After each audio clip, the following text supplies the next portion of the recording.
சரியா மே 17, 2025 சந்தோஷ் மற்றும் ரேணுகாவுக்கு திருமணமாகி 5 வருடங்கள் கழித்து இந்த ரேணுகா எப்போதும் போல காலை நேரத்தில் தன்னுடைய வேலைக்கு போவதற்காக கிளம்பிக்கிட்டு இருக்காங்க. அந்த நேரத்தில் ரேணுகாவுடைய மாமியார் ஜெயஸ்ரீ என்ன சொல்றாங்கன்னா, நாம 2 பேரும் இங்கிருந்து ஒரு 35 கிலோமீட்டர் தள்ளி இருக்கிற மதபவி என்ற இடத்துல இருக்கிற சாணி தேவ்ஜி என்ற கோவிலுக்கு நம்ம போகலாம், அங்க போனா நம்ம வேண்டினது எல்லாமே நிறைவேறும் அப்படின்னு சொல்லி இருந்திருக்காங்க. உடனே ரேணுகாவும் நான் மதியம் ஷிஃப்ட் முடிஞ்சதும் சீக்கிரம் வந்துடுவேன், ஸோ அதுக்கப்புறம் நம்ம கிளம்பி போகலாம்னு சொல்லிட்டு அன்றைய தினம் எப்போதும் போல ரேணுகா வேலைக்கு கிளம்பி போயிடுறாங்க.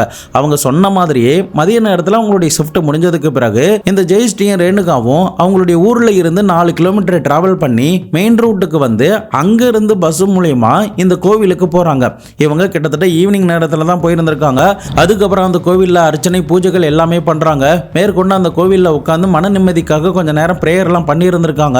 பட் இந்த ப்ராசஸ் எல்லாம் முடியறதுக்குள்ளேயே விடிஞ்சு போயிருந்திருக்கு. இதனால இருட்டாக நம்ம கிராமத்துக்கு போவதற்கு உண்டான ஃபெசிலிட்டிஸ் ரொம்ப கம்மியாக இருக்கிறதுனாலையும் இரவு நேரத்தில் ஆட்டோ மற்றும் டாக்ஸியை நம்ப முடியாதுங்கிறதுனால சீக்கிரமாக நம்ம இங்கிருந்து கிளம்பலாம் அப்படின்னு சொல்லிட்டு ஜெயஸ்ரீயும் ரேணுகாவும் இமிடியேட்டாக அந்த மதபவி அப்படின்ற ஊரில் இருந்து பஸ்ஸில் சரியாக ஒரு 8:45 மணிக்கு ஏறி 9:30 மணிக்கெல்லாம் இந்த மலாபாத் அப்படின்ற கிராமத்தோடைய மெயின் ரோட்டு கிட்ட வந்திருக்காங்க.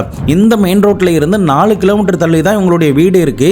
இந்த 4 கிலோமீட்டர் டிஸ்டன்ஸில் ரோடே ஒரு மண்ணு ரோடு மாதிரி குண்டும் குழியுமாவும் இருக்கும். அதே சமயம் போகிற வழிகளில் எந்த ஒரு வீடும் கிடையாது. 2 பக்கமுமே புதர் நிறைந்த வீடு மாதிரி இருக்கும். ஸ்ட்ரீட் லைட் கூட கிடையாது. இதனால எப்படி நம்ம போறது அப்படின்ற ஒரு பயமும் அவங்களுக்கு ஏற்பட ஆரம்பிக்குது.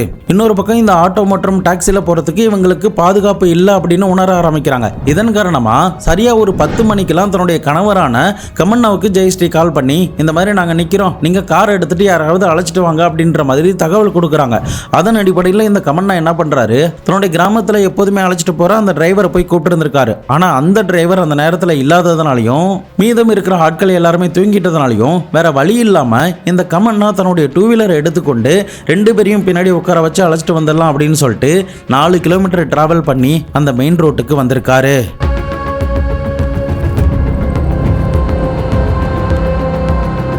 அதுக்கப்புறம் சரியா ஒரு 10 மணிக்கு மேல அவங்க 2 பேரையுமே பைக்ல பிக்கப் பண்ணிக்கிட்டு இவர் தன்னுடைய வீட்டை நோக்கி புறப்பட ஆரம்பிக்கிறாரு. போற வழிகள் எல்லாமே லைட் எதுவுமே இல்லாம குண்டும் குழியுமா ஒரு மண்ணு ரோடு மாதிரி அந்த இடம் இருந்திருக்கு. அப்படிப்பட்ட அந்த ரோட்ல அவர் வேகமா போற நேரத்துல தான் திடீர்னு அவர் எதிர்பார்க்காத நேரத்துல ஒரு பள்ளம் ஒண்ணு வந்திருக்கு. அந்த பள்ளத்துல அந்த வண்டி ஏறி இறங்குனதுமே அந்த 3 பேர்ல ஒரு ஆளுக்கு ஒரு கொடூரமான ஒரு விஷயம் நடந்திருக்கு.